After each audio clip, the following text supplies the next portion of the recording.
Hello നമസ്കാരം. പത്തനംതിട്ട സീരിയലിൻ്റെ ഒരു പുതുപുത്തൻ വിശേഷത്തിലേക്ക് എല്ലാവർക്കും സ്വാഗതം. വരാൻ പോകുന്ന ഒരു നല്ല അടിപൊളി എപ്പിസോഡ് വിശേഷത്തിലേക്കാണ് നമ്മൾ പോകുന്നത്. എന്താണെന്ന് വെച്ചാൽ മറ്റൊന്നുമല്ല, നമ്മുടെ അനിക്ക് ഡിവോഴ്സ് കിട്ടുകയാണ് അനാമികയിൽ നിന്ന്. അതിനായിട്ട് കളിക്കുന്നത് നമ്മുടെ നവീൻ തന്നെയാണ് കേട്ടോ. നവീൻ പുറമേയൊക്കെ കാണിക്കുന്നുണ്ട് നന്ദുവിനെ ഇഷ്ടമാണ് എന്ന്, എങ്കിലും അനിയെ നന്ദുവിനെ സപ്പോർട്ട് ചെയ്യുക തന്നെ ചെയ്യുന്നത്. പക്ഷേ അനിയുടെ ഉള്ളിൽ ഒരു പേടിയുണ്ട്, നവീൻ പണി തരുമോ എന്നുള്ളത്. പക്ഷേ നവീൻ എല്ലാ തെളിവുകളും കൊണ്ട് ഹാജരാക്കി അനാമികയെ അനിയിൽ നിന്ന് വേർപെടുത്തുകയാണ്. അങ്ങനെ ആ ഡിവോഴ്സ് കിട്ടുമ്പോൾ മറ്റൊരു ട്വിസ്റ്റ് കൂടി അവിടെയുണ്ട്. അനാമികയ്ക്കെതിരെ പറയാനായിട്ട് വരുന്നത്, മൊഴി കൊടുക്കാൻ അവിടെ വരുന്നത് വേറെ ആരുമല്ല, അനാമികയുടെ കാമുകൻ സ്റ്റെഫിനാണ് കേട്ടോ. സ്റ്റെഫിൻ ചെന്നിട്ട് പറയുന്നുണ്ട് അനാമികയ്ക്കെതിരെ. അനാമികയെ തള്ളി പറയുകയാണ് ചെയ്യുന്നത്. അങ്ങനെ അനാമികയും വേണു അവിടെ ആസാവുകയാണ്. അതുപോലെ സ്റ്റെഫിൻ അനാമികയെ തള്ളി പറഞ്ഞ് ഉപേക്ഷിക്കുകയും ചെയ്യുക. അങ്ങനെ ഒരു ഗത്യന്തരവും ഇല്ലാതായി പോവുകയാണ് വേണുവിനും അനാമികയ്ക്കും. ചെയ്തതിൻ്റെ എല്ലാ ഫലം തിരിച്ചു കിട്ടുകയാണ്. ആ ഒരു വിശേഷങ്ങളിലേക്കാണ് നമ്മൾ പോകുന്നത്. നമ്മുടെ വീഡിയോ ഇഷ്ടമായാലൊന്ന് ഒന്ന് ലൈക്ക് ചെയ്യണേ, ഹൈപ്പ് ചെയ്യണേ, അതുപോലെ ചാനലൊന്ന് സബ്സ്ക്രൈബ് ചെയ്ത് എല്ലാവരും ഒന്ന് സപ്പോർട്ട് ചെയ്യണേ. അങ്ങനെ കാര്യങ്ങളൊക്കെ മുന്നോട്ട് പോകുമ്പോഴും ആദർശം നയനയും കൂടി പറഞ്ഞുകൊണ്ടിരിക്കുന്ന കാര്യം അതാണ്. എന്താണെന്ന് വെച്ചാൽ നാഗേന്ദ്രൻ്റെ കാര്യം.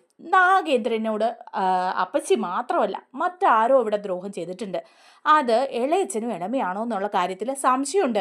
കാരണം അക്കാര്യം പറയുമ്പോൾ അവർക്ക് രണ്ടു പേർക്കും ഭയങ്കര ദേഷ്യമാണ്. നാഗേന്ദ്രനെ ഒരു വിധത്തിൽ സപ്പോർട്ട് ചെയ്ത് സംസാരിക്കുന്നേ ഇല്ല ഇളയച്ചൻ എന്ന് ആദർശ് പറയണം. അപ്പം നയനയും പറയുന്നുണ്ട്, അതെ, ഇളയമയോട് പറയുമ്പോഴും ആ ഒരു കാര്യം ഇവിടെ സംസാരിക്കേണ്ടെന്ന് തന്നെ ഇളയമയും പറയുന്നത്. അപ്പോൾ ആദർശ് പറയുന്നുണ്ട്, ഇതിൻ്റെ അകത്ത് എന്തോ കാര്യമുണ്ട്, അവർക്ക് എന്തോ മനസ്സറിവുണ്ട്. അപ്പച്ചി മാത്രമല്ല അയാളെ പുറത്താക്കാൻ കാരണക്കാരി. ഇളയച്ചനും ഇളയമയ്ക്കും എന്തോ പങ്കുണ്ട്. അയാളെ ഇവിടുന്ന് പുറത്താക്കിയിട്ട് അവർക്ക് എന്തോ ലാഭേച്ഛയുണ്ട് എന്ന് പറയാം. അപ്പം നയനയും പറയാം, ശരിയാ, അതിനെക്കുറിച്ച് നമുക്കൊന്ന് അന്വേഷിക്കണം. നാഗേന്ദ്രൻ ഈ കുടുംബത്തിന് വേണ്ടിയിട്ട് നല്ല കാര്യങ്ങൾ മാത്രമേ ചെയ്തിട്ടുള്ളൂ. നമ്മുടെ ജ്വല്ലറിക്ക് വേണ്ടിയിട്ടും നല്ല കാര്യങ്ങളെ ചെയ്തിട്ടുള്ളൂ. എന്നിട്ടും അങ്ങനെ ഒരു ചതിയിലൂടെ അയാളെ പുറത്താക്കി അയാൾക്ക് എന്തെല്ലാം നഷ്ടങ്ങളാണ് ഉണ്ടാക്കിയത്. അതിനൊക്കെ കാരണക്കാരാരാന്ന് വെച്ചാൽ അവരെയൊക്കെ നമുക്ക് കണ്ടെത്തണം എന്ന് പറയാം. ആദർശം പറയുന്നുണ്ട്, ഇപ്പോൾ ഉടനെയൊന്നും വേണ്ട, പക്ഷേ അതിനെക്കുറിച്ച് അന്വേഷണം നടത്തുകയും കണ്ടെത്തുകയൊക്കെ ചെയ്യണമെന്ന് തന്നെ പറയാണ്. എന്നിട്ട് മുത്തശ്ശൻ്റെ മുമ്പിൽ നാഗേന്ദ്രൻ്റെ നിരപരാധിത്വം തെളിയിക്കണം. യഥാർത്ഥത്തിൽ തെറ്റ് ചെയ്തവരാരായാലും അവർ ശിക്ഷിക്കപ്പെടുകയും ചെയ്യണം എന്നുള്ള തീരുമാനം എടുക്കുകയാണ്. അതിനൊക്കെ ശേഷം പിന്നെ ഉണ്ടാകാൻ പോകുന്നത് നന്ദു അനിയും കൂടെ കണ്ട് സംസാരിക്കുകയാണ്. അപ്പോൾ നാനി പറയുന്നുണ്ട്, അടുത്ത ദിവസമാണ്, ഇനി 2 ദിവസം കൂടെ ഉള്ളൂ കോടതി കൂടാനായിട്ട്. ആ ഡിവോഴ്സിൻ്റെ കാര്യത്തിൽ അനാമികയുമായിട്ടുള്ള അതൊന്ന് കിട്ടിയിരുന്നെങ്കിൽ സമാധാനമായേനെ. ഇല്ലെങ്കിൽ ഇനി അവൾ വെച്ച് നീട്ടിക്കൊണ്ട് പോകും. വലിയൊരു കോമ്പൻസേഷനാണ് വേണുവും രേവതിയൊക്കെ ചോദിക്കുന്നത്. അത് എങ്ങനെ കൊടുക്കാനാണ്? മുത്തശ്ശൻ അത്രയും വലിയ കോമ്പൻസേഷനൊന്നും അവൾക്ക് കൊടുക്കരുതെന്ന് പറഞ്ഞിട്ടുണ്ട്. അത് മാത്രമല്ല, അവൾക്കത് അർഹതപ്പെട്ടതല്ല. അവൾ എൻ്റെ ജീവിതത്തിലേക്ക് വന്ന് എന്നെ ചതിക്കുകയായിരുന്നു. അല്ലാതെ നേരായിട്ട് എൻ്റെ ഭാര്യയായിട്ട് ജീവിക്കാൻ വേണ്ടിയിട്ടൊന്നും അല്ല അവൾ വന്നത്. അവൾ അനന്തപുരിയിലെ സ്വത്തുക്കൾ മാത്രം കണ്ടുകൊണ്ടല്ലേ എൻ്റെ ജീവിതത്തിലോട്ട് വന്നത്. അങ്ങനെ ഒരുത്തിക്ക് അനന്തപുരിയിലെ സ്വത്തുക്കളും കോമ്പൻസേഷനും കോടികളും ഒന്നും കൊടുക്കാൻ എനിക്കും താല്പര്യമില്ല. ഇനിയിപ്പോൾ ഡിവോഴ്സ് കിട്ടിയില്ലെങ്കിലും അങ്ങനെ ഒരു ഇതിന് വേണ്ടിയിട്ട് ഞാൻ നിന്ന് കൊടുക്കില്ല എന്ന് പറയാം. അപ്പോഴേക്കും നന്ദുവും പറയുന്നുണ്ട്, അത് ശരിയാ, അങ്ങനെ ഒരു കാര്യത്തിന് നീ നിന്നു കൊടുക്കേണ്ട കാര്യമില്ല. അവൾ നിന്നെ ചതിക്കുകയായിരുന്നു. പിന്നെ ഇനിയിപ്പോൾ ഡിവോഴ്സ് കിട്ടിയ ഉടനെ തന്നെ നിൻ്റെ അവന്തികയുടെ വിവാഹ നിശ്ചയം നടത്തുമല്ലോ മുത്തശ്ശൻ എന്ന് പറയാണ് നന്ദു. അപ്പോൾ അനി പറയാം, പിന്നെ അവളുടെ എൻ്റെ വിവാഹ നിശ്ചയം നടത്തും, ഞാനതിന് നിന്നു കൊടുത്താലല്ലേ നടത്തുള്ളൂ. അതൊന്നും നടക്കാൻ പോകുന്നില്ല നന്ദു എന്ന് പറയാം. അപ്പം നന്ദു പറയുന്നുണ്ട്, നിനക്ക് എന്തുമാത്രം പിടിച്ചു നിൽക്കാൻ പറ്റും? ഡിവോഴ്സ് കിട്ടാത്തത് കൊണ്ടാണ് അന്ന് അത് സംഭവിച്ചത്. വേണുവും അനാമികയും കൂടി കേസ് തന്നിരുന്നു, നീ വിവാഹമോചനം കിട്ടുന്നതിന് മുമ്പ് മറ്റൊരു പെണ്ണുമായിട്ട് വിവാഹം ഉറപ്പിക്കുന്നു എന്ന് പറഞ്ഞ്. അത് ഞാൻ വിളിച്ച് പറഞ്ഞതുകൊണ്ട് മാത്രമാണ് മുത്തശ്ശൻ അന്ന് ആ വിവാഹ നിശ്ചയം വേണ്ടെന്ന് വെച്ചത്. ഇനിയിപ്പം അങ്ങനൊന്നും ഉണ്ടാവില്ല. ഡിവോഴ്സ് ആയി കഴിഞ്ഞാൽ പിന്നെ നീ രക്ഷപ്പെട്ടു. അവന്തികയുമായിട്ടുള്ള വിവാഹം. അപ്പോഴേക്കും എനിക്ക് ദേഷ്യം വരിക, നീ എന്താ പറഞ്ഞത്, ഞാൻ രക്ഷപ്പെട്ടെന്നോ?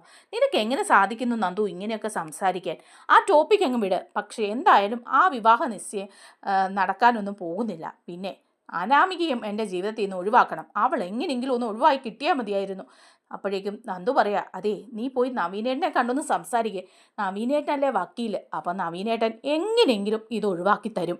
കോമ്പൻസേഷൻ ഒന്നും കൊടുക്കാതെ തന്നെ അവളെ നിൻ്റെ ജീവിതത്തിൽ നിന്ന് ഒഴിവാക്കി തരുമെന്ന് പറയാം. അപ്പോൾ അനി പറയാം, പിന്നെ നവീനെ പോയി കാണാത്ത കുഴപ്പമേ ഉള്ളൂ. ഇത്രയും നാളും അവനെ എനിക്ക് വിശ്വാസം ഉണ്ടായിരുന്നു. അവനെ വിശ്വസിച്ച് തന്നെ ഈ കേസ് ഞാൻ മുന്നോട്ട് കൊണ്ടുപോയതും എല്ലാ കാര്യങ്ങളും അവനോട് തുറന്നു പറയുകയും ഒക്കെ ചെയ്തതാ. എന്നിട്ടും അവൻ ഒരു സൈഡിൽ നിന്ന് തന്നെ ചതിക്കുകയായിരുന്നു. അല്ലെങ്കിൽ ഈ ഡിവോഴ്സ് ഇതിന് മുമ്പേ കിട്ടേണ്ടതാ. അനാമികയോട് കോമ്പൻസേഷന് വേണ്ടിയിട്ട് ഇപ്പോൾ ഡിവോഴ്സ് കൊടുക്കാൻ താല്പര്യമില്ല എന്ന് പറയിപ്പിച്ചത് അവൻ തന്നെയാണ്. ഇത് നീട്ടിക്കൊണ്ട് പോയതും. ഇനിയിപ്പോൾ ഞാനിത് ചെന്ന് പറയേണ്ട താമസം അവൻ ഡിവോഴ്സ് മേടിച്ച് തരുമെന്ന് നിനക്ക് തോന്നുന്നുണ്ടോ? ഒരിക്കലും ഇല്ല. കാരണം എനിക്ക് ഡിവോഴ്സ് കിട്ടിയാൽ നമ്മൾ രണ്ടും ഒന്നായി പോയാലൊന്നും അവന് സംശയമുണ്ട്. അവന് നിന്നെ വിവാഹം കഴിക്കണം എന്നല്ലേ ആഗ്രഹം. അങ്ങനെയുള്ള ആഗ്രഹമുള്ള അവൻ നിങ്ങളുടെ വിവാഹം നടന്നതിന് ശേഷം എനിക്ക് ഡിവോഴ്സ് കിട്ടിയാൽ മതിയെന്ന് ആഗ്രഹിക്കുന്നതിൽ തെറ്റൊന്നുമില്ലല്ലോ. അപ്പം നന്ദു പറയും, എന്താ നീ, അങ്ങനെയൊന്നും ഉണ്ടാവില്ല. നവീനേട്ടൻ എന്നെ വിവാഹം ആലോചിക്കുകയൊക്കെ ചെയ്തെങ്കിലും നീ സത്യങ്ങളൊക്കെ പറഞ്ഞില്ലേ, നിന്റെ മനസ്സിൽ ഞാനാണുള്ളതെന്നും എൻ്റെ മനസ്സിൽ നീയാണുള്ളതെന്നുള്ള കാര്യം നവീനേട്ടൻ അറിയാലോ. അങ്ങനെയുള്ളപ്പോൾ ഇനി നവീനേട്ടൻ അതുമായിട്ട് മുമ്പോട്ട് പോകുമെന്നൊന്നും തോന്നുന്നില്ല. അത്രയ്ക്ക് ചീപ്പൊന്നും അല്ല അയാൾ. അപ്പം അനി പറയും, അത്രയ്ക്ക് ചീപ്പല്ല, പക്ഷേ അങ്ങനെയൊക്കെ പെരുമാറുമെന്ന് എനിക്ക് തോന്നുക. അന്ന് ഞാൻ അവനോട് ഇതെല്ലാം തുറന്നു പറഞ്ഞപ്പോൾ അവൻ പറഞ്ഞത്, പിന്നെ ഇനിയിപ്പം നിനക്ക് നന്ദുവിനെ നേടിത്തരാം, ഇത്രയും നാളും നീയും കൂടെ കൂടി എന്നെ പൊട്ടനാക്കുകയല്ലായിരുന്നോ എന്നാണ്. അങ്ങനെയുള്ളപ്പോൾ പിന്നെ ഇനി അതിലൊന്നും എനിക്ക് പ്രതീക്ഷയില്ല നന്ദു. എന്തായാലും വരുന്ന പോലെ വരട്ടെ. അപ്പം നന്ദു പറയും, എന്തായാലും നമുക്ക് രണ്ടുപേർ കൂടെ പോയി നവീനേട്ടനെ ഒന്ന് കാണാം. ഈ ഡിവോഴ്സിൻ്റെ കാര്യത്തിൽ സ്ട്രോങ് ആയിട്ട് മുൻപോട്ട് പോകാൻ പറയാം. ഇനി പറയാത്തതിൻ്റെ പേരിൽ ഇത് നീണ്ടു പോകണ്ട. അങ്ങനെ അനിയും നന്ദുവും കൂടി നവീനെ കാണാൻ പോവാണ്. അങ്ങനെ നവീൻ ചോദിക്കുന്നുണ്ടല്ലേ, എന്താ രണ്ടുപേരും കൂടി വന്നത് എന്നൊക്കെ ചോദിക്കുമ്പം അനി പറയാ, അത് നവീനെ നിനക്കറിയാമല്ലോ, ഡിവോഴ്സിൻ്റെ കാര്യം അടുത്ത ദിവസമാണല്ലോ കേസ് വച്ചിരിക്കുന്നത്. ആ സമയമാകുമ്പോഴത്തേക്കും എന്തെങ്കിലും സ്ട്രോങ് ആയിട്ടുള്ള ലുക്ക് ഫോൾസ് ഉണ്ടെങ്കിൽ ഈ ഡിവോഴ്സ് കിട്ടും. ഇല്ലാന്നുണ്ടെങ്കിൽ അനാമിക അത് നീട്ടിക്കൊണ്ട് പോകും. വലിയൊരു എമൗണ്ടാണ് അവൾ കോമ്പൻസേഷനായിട്ട് ചോദിക്കുന്നത്. അത്രയും വലിയൊരു എമൗണ്ട് അവൾക്ക് കോമ്പൻസേഷനായിട്ട് കൊടുക്കേണ്ട ഒരു കാര്യമില്ല. നിനക്കറിയാലോ, എൻ്റെ ജീവിതത്തിലേക്കും അവൾ കടന്നുകൂടിയത് ഒരു ചതിയിലൂടെ തന്നെയാണ്.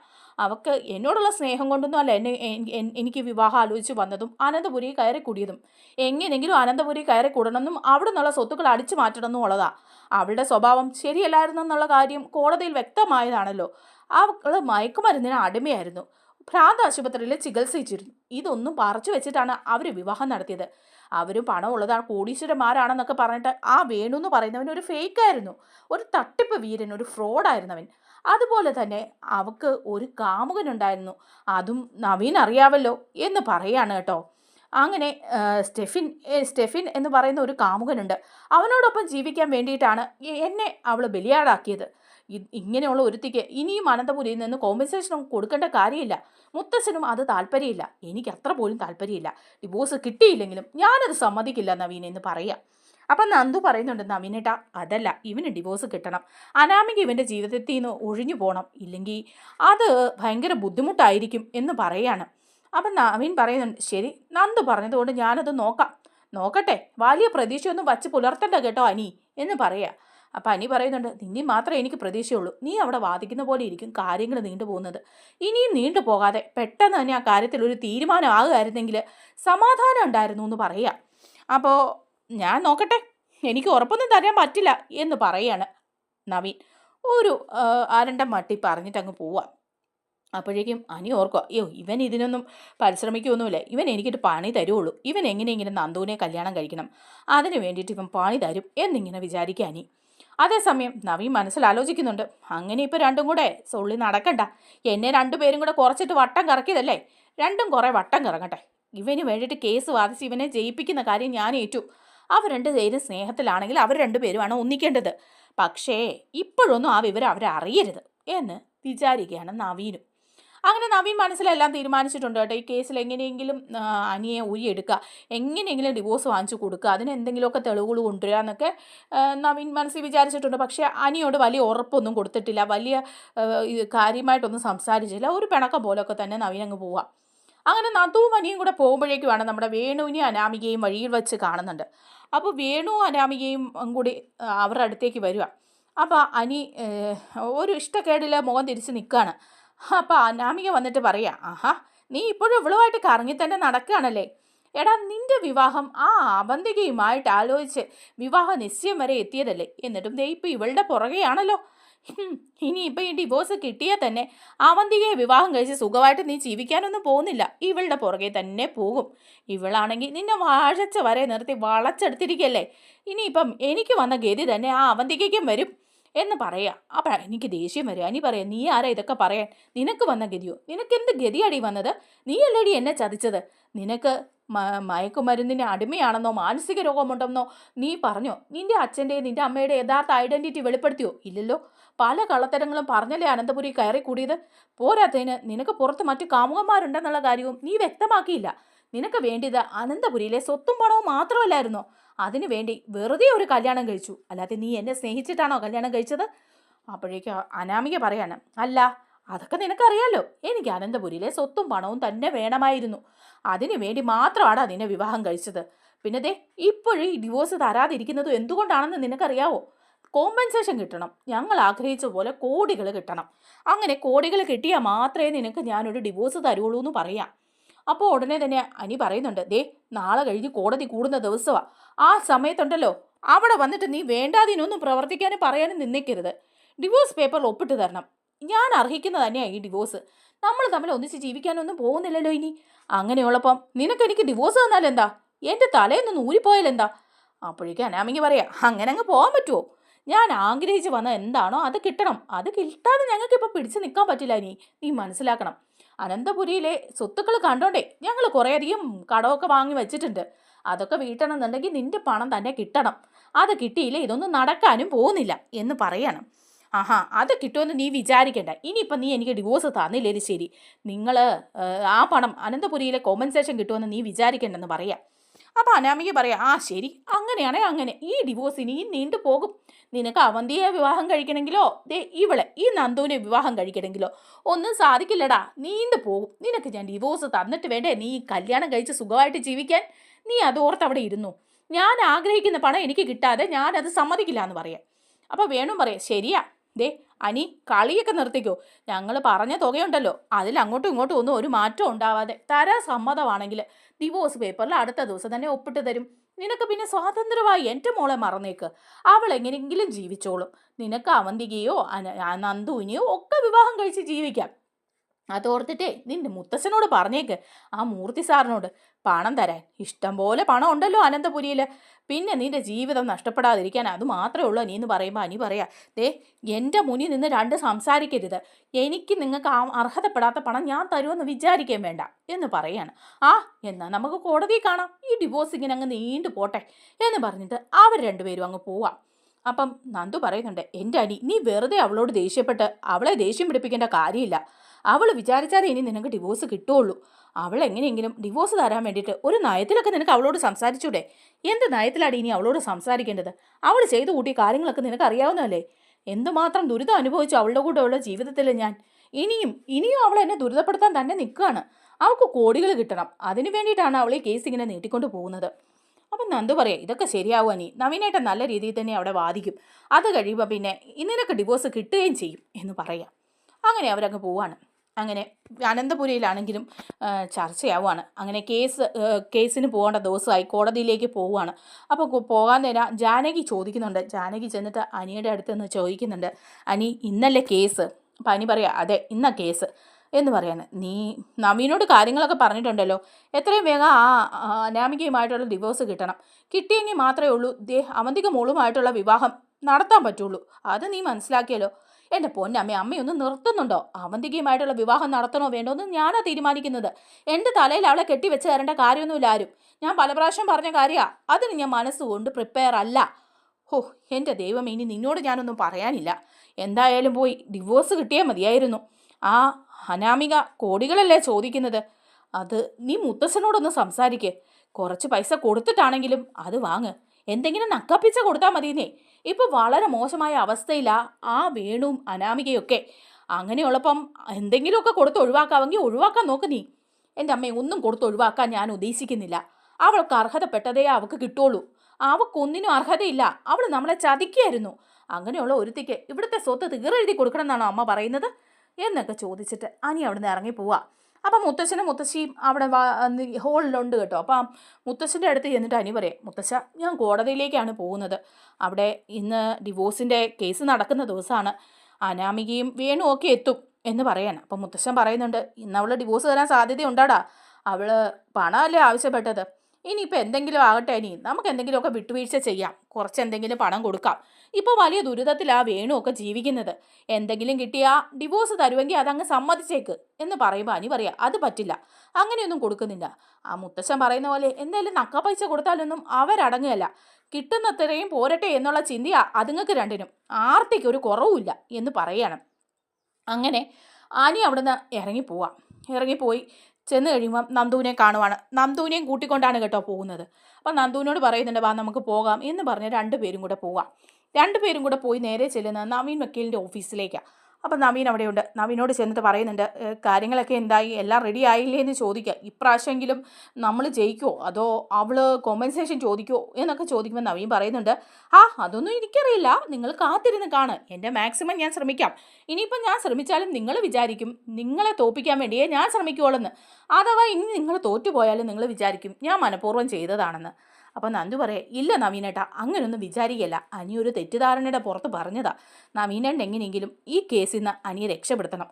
ആ അനാമിക വട്ടം ചുറ്റിയിരിക്കുക ഇവനൊരു മനസ്സമാധാനവും ഇല്ല എന്ന് പറയുക. അങ്ങനെ കോടതിയിലേക്ക് അവരെല്ലാവരും കൂടി പോവാണ്.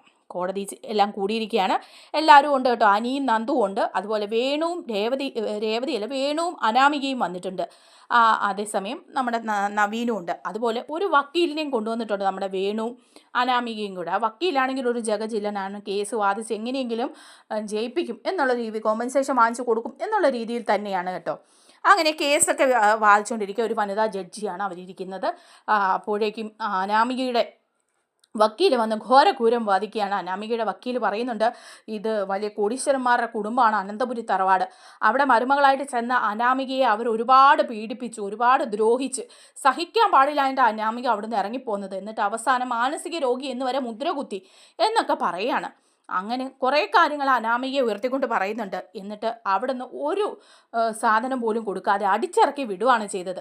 ശരിക്കും പറഞ്ഞാൽ അവിടുത്തെ സ്വത്തിൻ്റെ അനിയുടെ ഒരു വീതത്തിന് അർഹതയുണ്ട്. കോടികളുടെ സ്വത്തുള്ളവരാണ് അനന്തപുരിക്കാർ. എന്നിട്ട് അതിൽ നിന്നൊരു വീതം പോലും കൊടുക്കാതെ അങ്ങനെ ഇറക്കി വിടേണ്ട ആളല്ല അനാമിക. അനാമികയുടെ ജീവിതത്തെക്കുറിച്ചിട്ടൊക്കെ പറയുന്നുണ്ട്. അങ്ങനെ ഘോരം അതിനെക്കുറിച്ചൊക്കെ വാദിക്കാം.